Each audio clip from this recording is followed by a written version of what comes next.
everyone, welcome to our morning edition of Arirang News. We begin with these stories making the headlines at this hour. On the first day of the U.S. government shutdown, several public institutions and tourist attractions were forced to close their doors.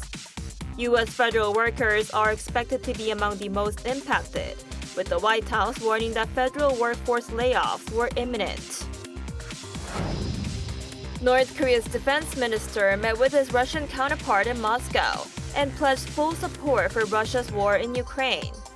Meanwhile, at the United Nations, Russia defended the North's nuclear stance, saying the regime's possession of nuclear arms is an open secret.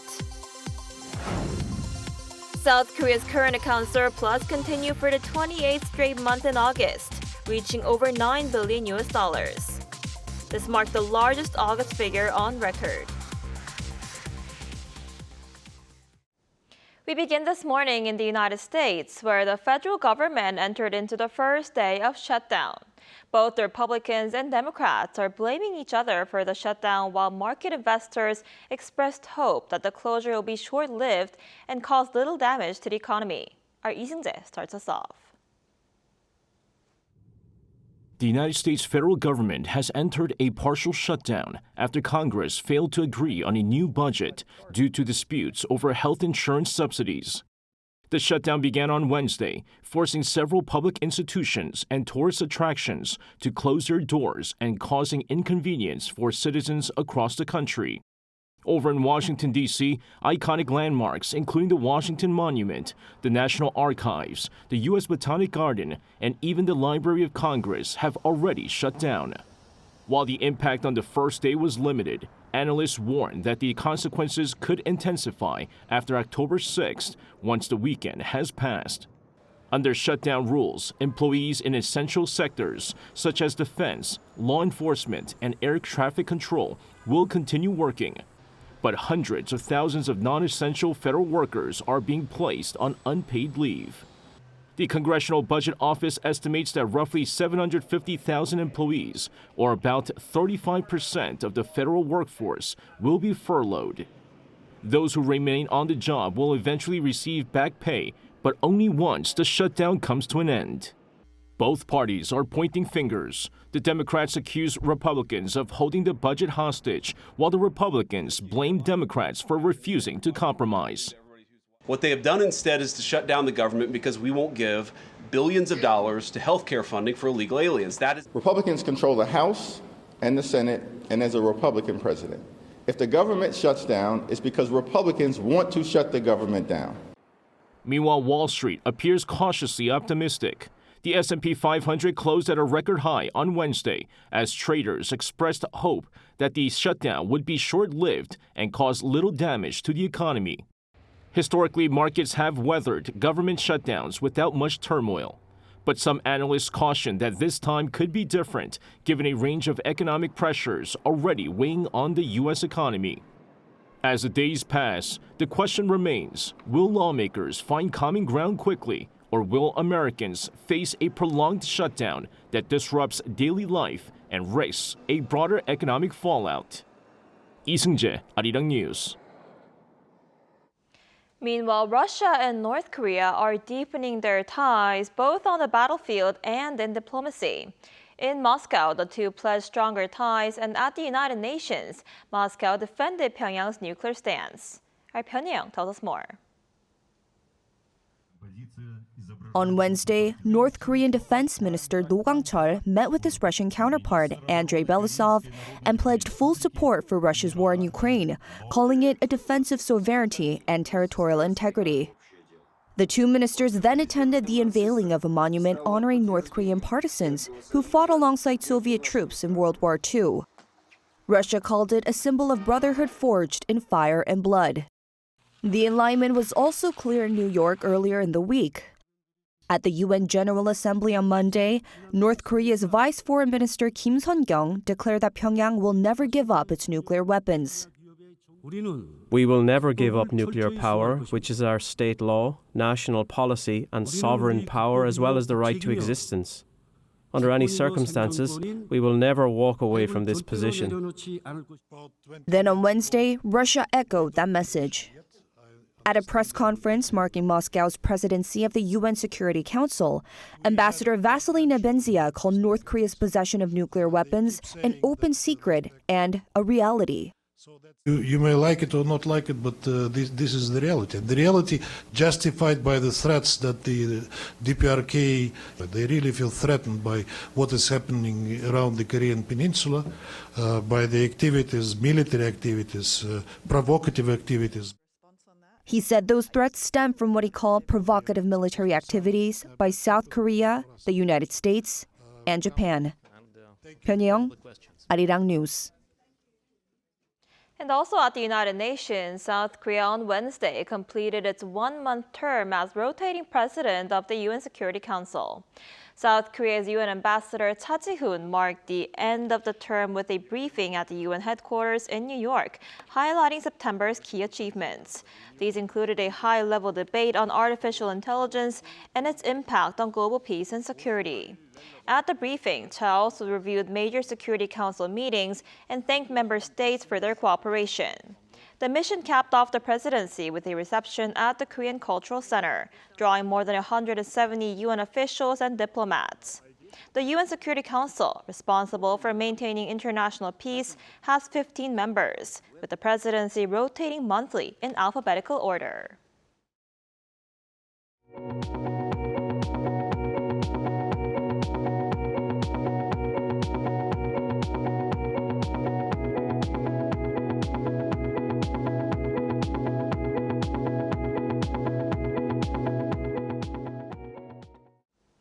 On the economic front, South Korea's current account surplus continued for the 28th straight month in August. The Bank of Korea said Thursday that the surplus reached $9.15 billion in August, marking the largest August figure on record and adding to the second largest surplus streak since the 2000s. This was largely driven by a sharper drop in imports and exports and a decline in energy purchases. Also, from January to August, the cumulative surplus was about 24% higher than during the same period last year. In South Korea's consumer prices, a key gauge of inflation, grew by more than 2% last month. The Ministry of Data and Statistics said on Thursday that consumer prices rose 2.1% in September compared to a year earlier. The figure, which had been in the 2% range in June and July, dropped to 1.7% in August, mainly because of temporary discounts by SK Telecom following a major data breach. Processed food prices climbed more than 4% in September, with coffee in particular surging over 15%. Prices of livestock rose by more than 5% and fishery products by more than 6%, further driving inflation.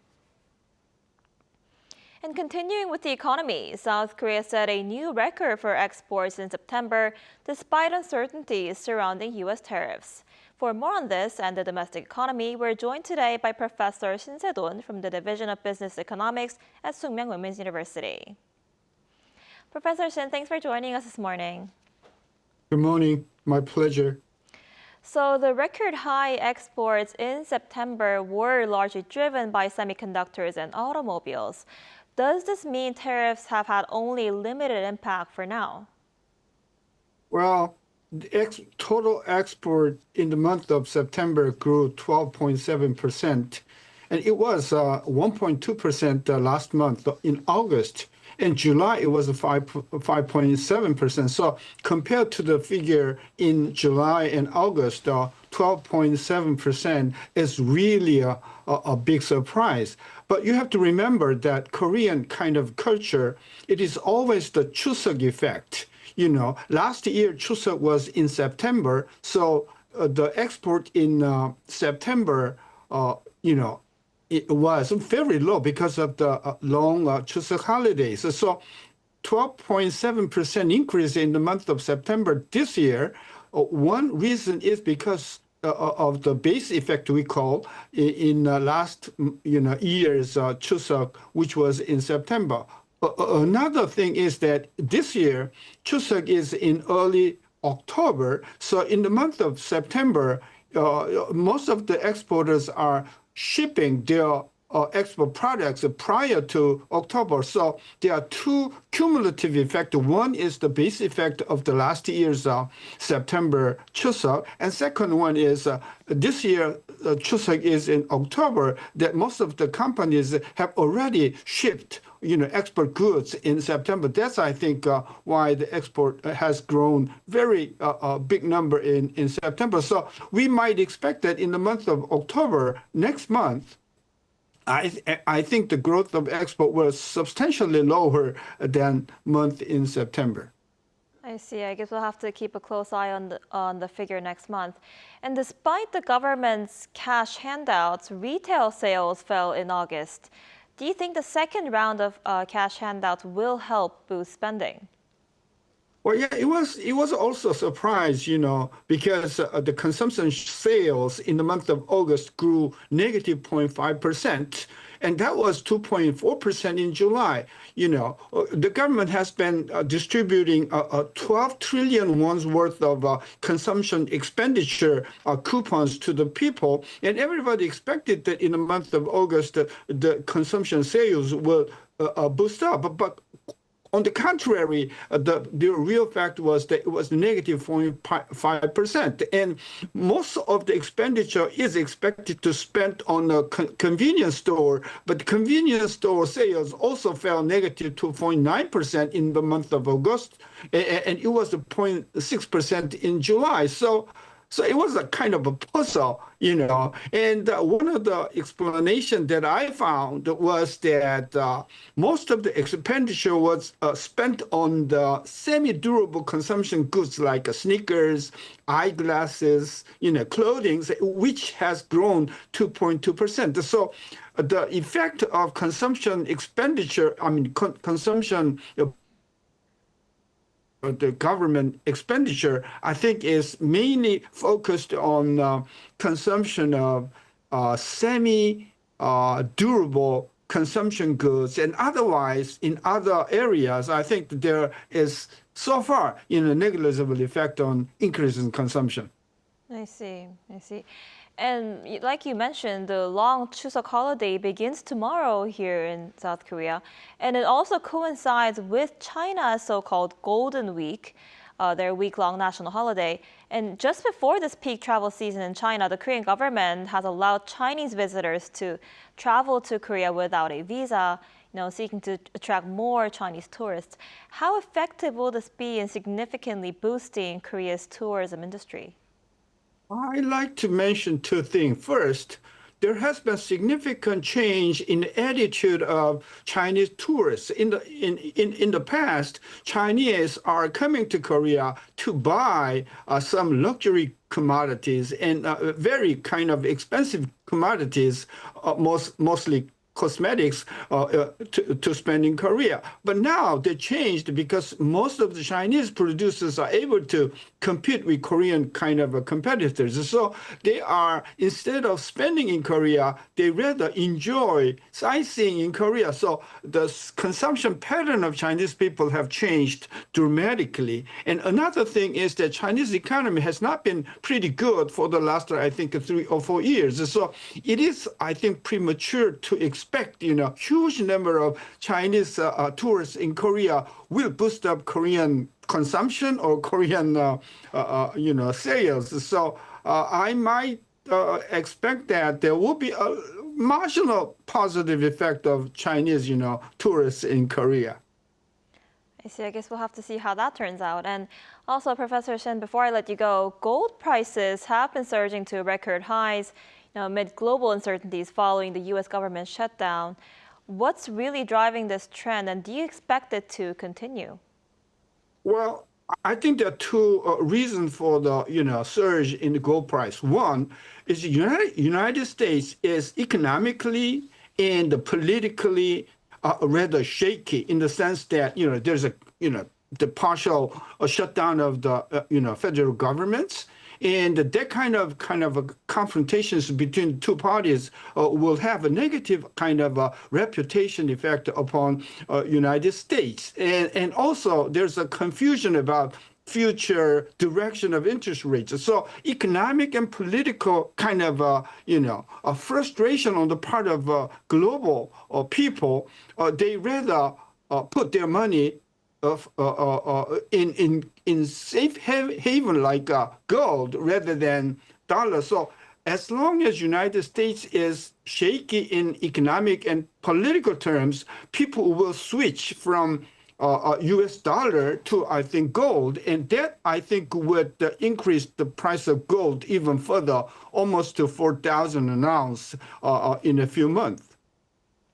I see. All right, Professor Shin, I'm afraid that's all the time we have for today. Thank you so much for your insight, as always. Thank you. South Korea has launched a new organization to further enhance the country's cultural sector. The Presidential Committee on Popular Culture Exchange aims to be a platform to drive the country's popular culture beyond borders. Our An Sung-jin reports. South Korea has launched a new committee to reinforce the country as a true global cultural powerhouse, the Presidential Committee on Popular Culture Exchange, with the aim of enhancing public and private sector collaboration to strengthen the country's cultural foundations. It also aims to bring together the policy capabilities of various government ministries and utilize the creativity and expertise of the private sector. 대한민국과 세계를 잇는 가교로서 교류 협력의 확대와 관련 산업의 성장까지 함께 이룰 수 있도록 큰 역할 해주시기를 부탁드립니다. The committee will be co-chaired by Choi Hee-young, the culture minister, and Park Jin-young, producer and CEO of JYP Entertainment. And at the inauguration ceremony on Wednesday, President Lee further added that the government will actively support efforts for K-pop to emerge as a core industry, driving the future of the Korean economy. Alongside ministry leaders, 26 members from the private sector will also be a part of the 7 subcommittees, which are divided by music, gaming, webtoon, film, lifestyle, investment, and policy. And to further promote K-culture globally, President Lee and producer Park Jin-young toured around the K-culture zone, where K-pop merchandise, posters for icons of K-culture, and top 15 moments in K-culture were on display. Producer Park says that there are aspects of K-pop that already make the genre stand out. K-pop audiences can become one. They're not just observers, but participants. K-pop is different because it uses synchronized light sticks that become an integral part of the performance. The inauguration ceremony was further continued with celebratory performances from K-pop artists LE and Stray Kids. Their performances incorporated traditional elements, including the lion dance and taekwondo, to further cultivate the pride of Korean popular culture. The Presidential Committee on Popular Culture Exchange, a stepping stone for the ongoing growth of Korea's popular culture to further stretch out to the world. An Sung-jin, Arirang News.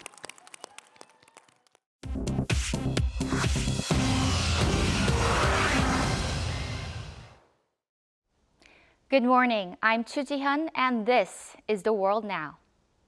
Starting in Copenhagen today, European leaders are facing a defining security test. After Russian drones breached NATO airspace, the EU is weighing a continent-wide drone wall and whether to unlock billions in frozen Russian assets to help Ukraine. At a high-security summit in Copenhagen, EU leaders debated building a joint drone defense shield to protect the continent from Russian incursions.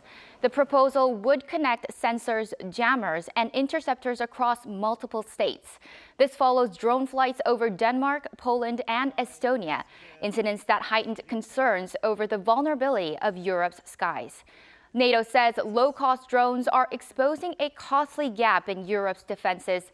France and Sweden are already sending anti-drone systems to support Denmark, but analysts caution that building a drone wall will be expensive and technically complex.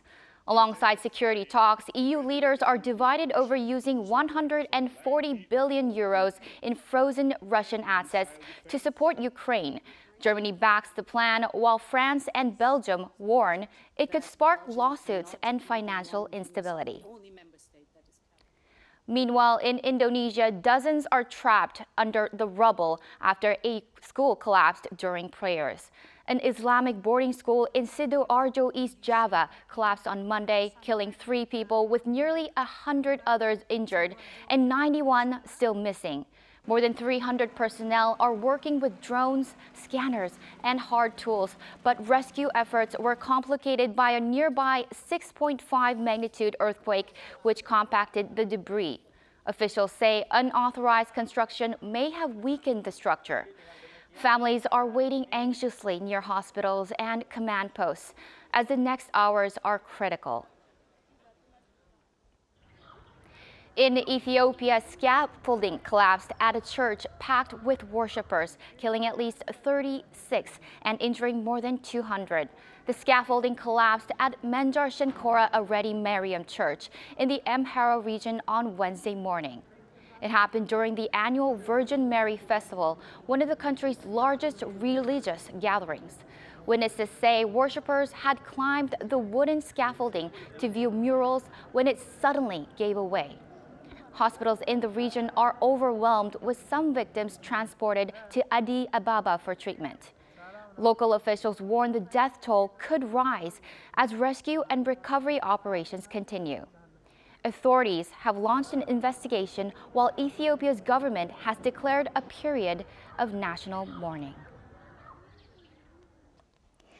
The pioneering conservationist Dame Jane Goodall, who transformed our understanding of chimpanzees, has died of natural causes at the age of 91.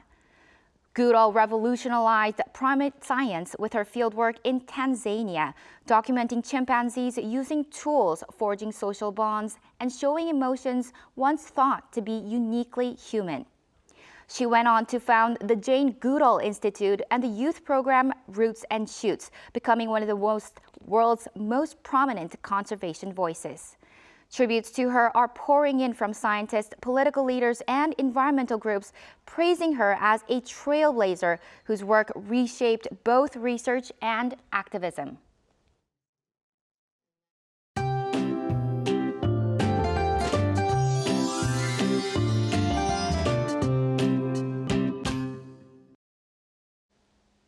The long Chuseok holiday weekend begins tomorrow, but unfortunately, we're forecasting some unsettled weather for the break. Rain that starts tonight will continue through Saturday in many places except in the capital area. Then another band of rain is in the forecast for the capital region and Gangwon-do province on Sunday. So basically, those in Gangwon-do will see rain through the day of Chuseok. Heavy rain is expected along the south coast in Jeju from dawn tomorrow with strong winds. And the further south, the heavier rainfall you will see, so the drivers will need to exercise caution. For today, skies will be mostly cloudy with a high of 25 degrees Celsius here in the capital and 27 degrees for Daegu, Gyeongju, Busan. Meanwhile, the rain expected in the capital region between Sunday and Monday is forecast to be light, so we should be able to catch a glimpse of the full moon through the passing clouds on the day of Chuseok.